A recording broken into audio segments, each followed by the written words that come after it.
সিরিয়ার বিজয় সম্পর্কে কি রাসূল আকরাম সাল্লাল্লাহু আলাইহি ওয়াসাল্লাম আসলে ভবিষ্যদ্বাণী করেছিলেন?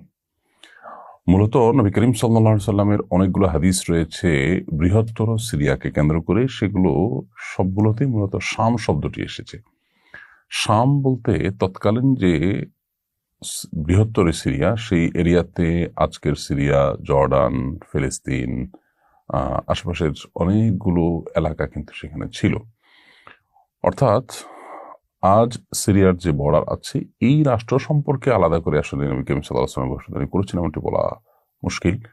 বলতে হবে যে ওই অঞ্চলটা নিয়ে নবী করিম সাল্লাল্লাহু আলাইহি ওয়াসাল্লামের অনেকগুলো ভবিষ্যদ্বাণী রয়েছে।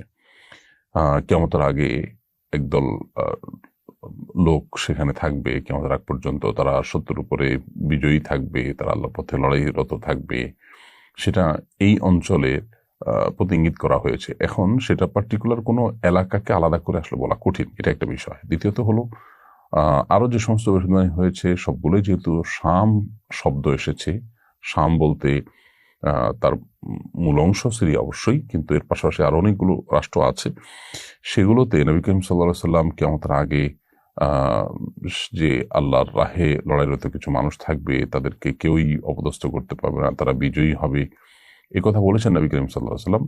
সেই ভবিষ্যদ্বাণী যারা আজ বিজয়ী হয়েছে তাদের ক্ষেত্রেও হতে পারে, অস্বাভাবিক নয়। তবে কিয়ামতের আলামত সমূহ বা পূর্বাভাস সমূহ সম্পর্কে একটা মৌলিক নীতি বা উসুল হলো, নবী করিম সাল্লাল্লাহু আলাইহি ওয়াসাল্লাম কোনো কথা বললে সেটাকে ফিট সহজে করা যাবে না, আসলে ফিট করা কঠিন। তিনি বলেছেন কিয়ামতের আগে এটা হবে, এখন একটা পার্টিকুলার ঘটনা দিয়ে যদি আমি বলি যে এটাই সেটা, তো এটা আসলে কঠিন বলা।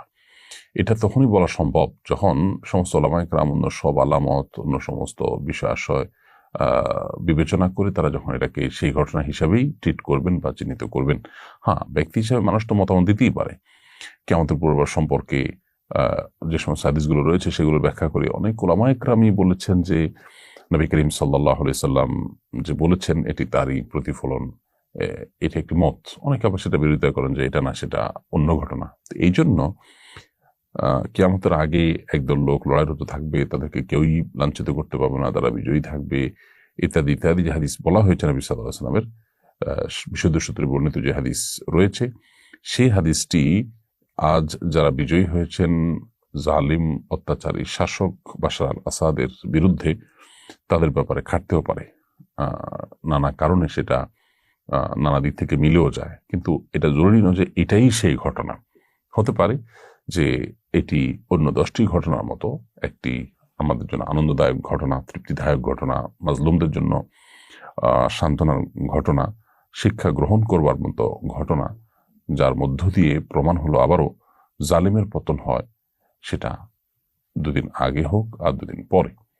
53 বছর বাশার আল আসাদ এবং তার বাবা হাফিজ আল আসাদের যে অপশাসন, যে জুলুম, মানব ইতিহাসের বর্বরতার সকল সীমা ছাড়িয়ে যাওয়া বা সকল সীমা প্রায় ছুঁয়ে ফেলা এই বাপ বেটার যে অত্যাচারের 53 বছর, সেটিকে আল্লাহ রাব্বুল আলামিন যে অবসান ঘটিয়েছেন, এর মধ্য দিয়ে আবারও প্রমাণ হলো যে অন্ধকার কেটে যায়, একটু সময় লাগে। যারা কষ্টে থাকেন, যারা দুঃখে থাকেন, তাদের জন্য এখানে বিরাট বড় শিক্ষা এবং সান্ত্বনা রয়েছে। আল্লাহ রাব্বুল আলামিন গোটা বিশ্বের মাজলুমদেরকে এভাবে রক্ষা করুন, আর জালিমদের পতন আল্লাহ তাআলা নিশ্চিত করুন, ত্বরান্বিত করুন।